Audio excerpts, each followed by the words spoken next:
Hello guys. So today I want to discuss something that can completely change the way you write your UPSC mains answers. In fact, we did and we experimented and we have got the result also with our toppers. If you see, Kiran have improved almost 80 marks in the last mains compared to his previous mains and he got 53rd rank. Similarly, Sonali, she got 89th rank and look at her mains marks also. And look at Vikas, the way he improved his mains mark, he got 27th rank. Similarly, Rohit. So all these names I have taken from the top 100. Apart from that, there are many others, not only in GS, in sociology also. So those experience and what we did and how you write the answers, how they wrote the answers, how they gave the answer writing practices, and how they have taken the test series and what all contents they have added and what they ignored and what kind of introduction they wrote, what kind of conclusion they had brought in, and what are the different dimensions they used to bring in or what we used to suggest them and that they have implemented and the body and all these is what I'll be discussing. So by the end of this lecture, I'm very sure that you'll be getting complete clarity on how you're going to write your answer with proper introduction, a strong, powerful conclusion, and a proper content-rich body. Okay, so see, every year I have seen thousands of aspirants, they prepare sincerely and they read a lot of standard textbooks and make a lot of notes also and join coaching institute and have mentors, right, and solve test series and write answers. But when the mains results come, you see, many will be disappointed. Why? Is it because they lack knowledge? Definitely no, right? Is it because they are not hardworking? Again, a big no. So the difference between an average student or an average answer copy or the topper's copy is not the content. Content wise, I'm sure all those who cleared the prelims are almost, 50% of them almost the same, right? So the problem is how the content is presented. So if you carefully analyze my toppers copies, right, I am giving it to others also to observe and to watch and to learn from that. So if you look at those answers, in fact, if over the years also, you'll start noticing certain patterns. See, regardless of who is the topper, whether it is Vikas, 27th rank, in our case, I'm talking about, I'll attach all their podcast and the testimonials also below this video so you can go through that. All will tell the same thing, right? So regardless of whether it is Vikas or whether it is Rohin 39th rank or 53rd rank, Kiran or Sachin 41st rank or Nilesh 77th rank or Sonali 89th rank, irrespective of their rank, irrespective of the person they are, there are certain things which are very common, right? So it doesn't matter who wrote the exam. There is a pattern which is repeating. Whether the pattern is rewarding them or not, that's another matter of debate. But this pattern have rewarded them for sure, and that's exactly what we also follow. So today, that pattern, right? So what I'll be doing is I want to share, in fact, 5 biggest lessons that every serious UPSC aspirant should learn from, these toppers or what we taught these toppers. That exactly is what I'm going to tell you. Those things which I usually do in the mentorship batch, I'm now giving it in YouTube so that you can also watch and you can start implementing at least, a half of it.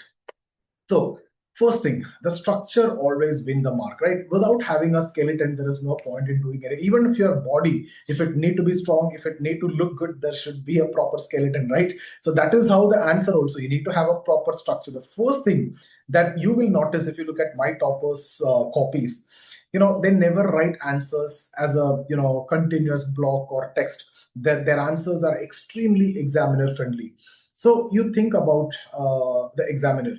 See, the examiner evaluate hundreds of copies every day, and they don't have enough time to search for your points, right? So you make your answer easy to evaluate. So that's what I mean by examiner friendly. So when you see a question, don't immediately start writing. First, you have to break the question into parts. Suppose UPSC is asking, discuss the causes of malnutrition, its consequences, and suggest measures. So what do average students do normally? They simply start writing whatever comes to their mind, right? But what the toppers do, they create 3 clear headings: causes, consequences, measures. So this is the demand of the question. The demand need to be completely addressed with a proper introduction and a proper conclusion. And in the body, the demand has to be addressed with subheadings: causes, consequences, and measures. Now think from another perspective. I have a 15 marker and I have 12 minutes to write and I need to generate 15 points. 1 point, 1 mark. That's the way it is evaluated. So how can I quickly get that 15 points? It is very difficult to brainstorm and then write in 12 minutes that 15 points. Rather, I think in terms of 5 dimensions. That's going to be my 5 subheading, along with an introduction and a conclusion, this 5 subheading. And each of these subheading, I can easily think of 3 points comes under social, political, economic, or whatever subheadings, whatever dimensions that you have taken out of which the most important point you'll write first, and you will get very much rewarded easily, because the examiner don't want to search for the dimension. Examiner don't want to search for the most important point. Everything is very clear, and it is visible also, right? So the knowledge is something which has to be presented very clearly, so the examiner immediately come to know that every part of the question is addressed, every dimension is covered.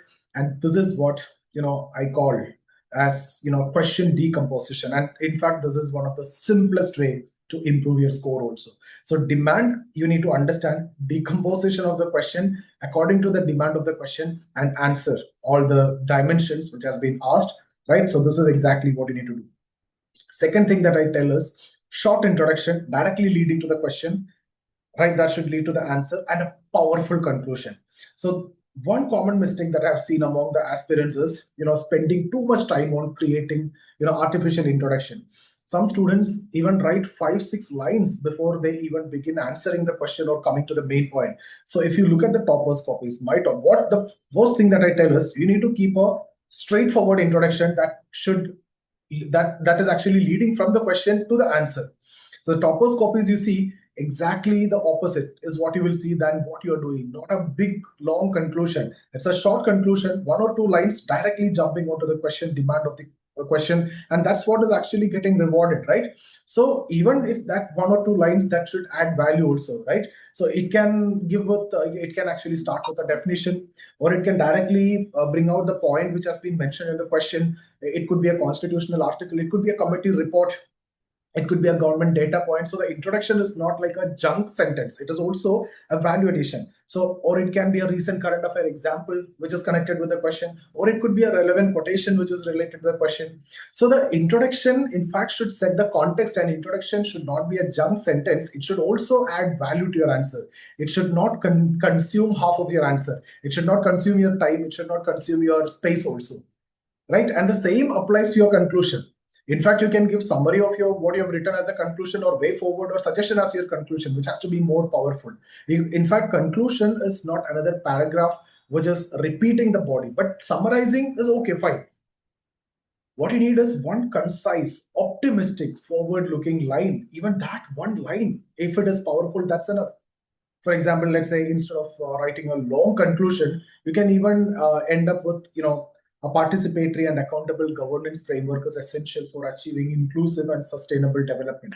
Short, but it's relevant and it's positive. And that's basically saving time, and it's very powerful and leaves a good final impression also in the mind of the examiner. Now, one thing, you need to understand the difference between science and social science answer. This is one of the most important point that I want to tell you. See, in science, if someone is asking you a question, your answer is exactly that question. But in social science, UPSC is expecting more. Suppose the question is about what is the role of RBI in controlling inflation. An average answer simply lists RBI's measures. But what a topper will do is, you'll talk about cause of inflation, right? And you'll try to address it from the grassroots level. So what happens if inflation remains uncontrolled? Then what the role RBI played? You starting with the cause, so you can address the root cause. What are its limitations and what should be done further? Along with RBI measure, what fiscal measures need to be taken? What measures should come from the societal side also? Right? So in simple terms, the toppers, they answer not only the main question, but also the surrounding context. And that makes the answer richer and more analytical. And that is why UPSC is not merely testing your information, it is testing your ability to think, right? Similarly, use the micro question approach. See, whenever you read a question, convert that into smaller question. This is the best approach that I again often tell my mentees to do this. Bigger question split into multiple micro questions. For example, how do environmental pressure groups enhance public participation? So you don't stop here. You need to ask yourself, what are environmental pressure groups? Answer that. How do they increase public participation? Answer that. What challenges do they face? That's another point. Take it in terms of questions, right? And what can be done to strengthen them? So these are your dimensions. These are answered through different questions. So you notice something interesting here. The last 2 questions were not explicitly asked, but answering them briefly makes your response more complete, more adding more context and depth to the answer, and that shows the maturity. And this is what I call the micro question approach. And every UPSC question contain hidden dimension. You need to identify that, right? You need to identify, and your answer to them should be giving you extra reward. If you identify them, your answer become naturally multidimensional. Also, if you want to think be for making dimensions artificially, naturally you will get that. And that's what actually separates an ordinary answer from a very excellent answer from an average student to a topper. And next point. See, let's discuss what I call as the brownie points. See, these are small additions that make your answer stand out. Let me tell from the reality. For Vikas, like the 27th rank, or Rohin, 39th rank, Sachin, Kiran, all these guys have content. Only thing that I told them, can you improve just 0.5 to 1 mark in each of the question? It could be through a simple diagram you add. You get a geography question, you draw some map, or you can make a flow chart, keeping the content same, but we'll do this extra one committee recommendation, or a World Bank definition, or a Supreme Court observation, or a case law, or a constitutional article, or a current affair linkage, or a relevant court. By adding any of this, can you fetch that 1 mark extra? Like that, if you can fetch 15, 20 mark in one paper, 4 paper, right, 80 mark, and optional also if you add, that comes around 100 marks. And that's what the difference you see in Kiran, 80 mark difference, and that took him to 53rd rank this year in his last and 6th and final attempt. So that's the only thing that he did. Just try to improve that 0.5, that minute improvement, the brownie points that if you can collect. These don't change the entire answer. Last year what you wrote and this year what you wrote will almost remain the same. But that brownie points you collect. In fact, this makes examiner pause and think that the students have prepared well. But there is one important warning: do not overdo it. Right? Some students draw diagrams in every answer, and in fact, others focus on quotation everywhere. That becomes very much artificial. Wherever is it possible, wherever you have a natural choice or chance available, right? You should be thinking of it like seasoning in food. A little enhance the taste, but if it is too much, it spoils it. A cake, on top of that, the cream, if you add little, it enhances the taste and the look, but too much spoils it. So use value addition only when it genuinely strengthens the answer. So now let me summarize everything into one simple framework that you can use from today. Whenever you see a UPSC question, follow these 5 steps. First one, decode the demand of the examiner. Read the question carefully, identify every keywords, break it into parts. Step 2, build a clear structure. Use headings, subheadings, make your answer examiner friendly. Third, you need to add the context. Don't answer like a science student. Answer like a social science student. Explain the background, the issue, and the way forward wherever it is relevant. Fourth, enrich the answer. For that, you need to use 1 or 2 value addition, diagram, data, quote, report, committee, examples. Only if they genuinely improve your answer and perfectly fit into the question. Don't make it artificial. And finally, finish strong. Write a short, balanced, powerful, optimistic conclusion. So that leaves the examiner with a positive impression. Right? So let me end with a very important thought. Students often ask me, sir, how do toppers write differently? The answer is very simple. They don't necessarily know more, but they present better. They think more systematically, and they understand the examiner's mind and expectation, and they never treat answer writing as an afterthought. So always remember, UPSC Mains is not a competition of who has read the maximum number of books. It is a competition of who can communicate their understanding most effectively within limited time. So from today onwards, don't just read, don't just make notes. Every time you write an answer, ask yourself these 5 questions. Is my structure clear? Have I addressed every part of the question? Is my introduction short and effective? Is it adding value to, in the beginning itself?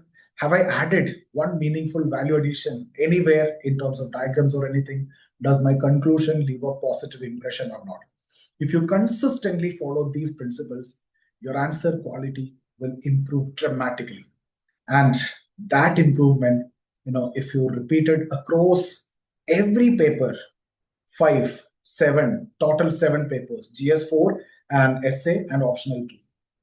That's what ultimately creating high scores in UPSC mains. So I hope you will do that. And if you're looking for any classes or test series or mentorship, get in touch with our team. See you there. Thank you.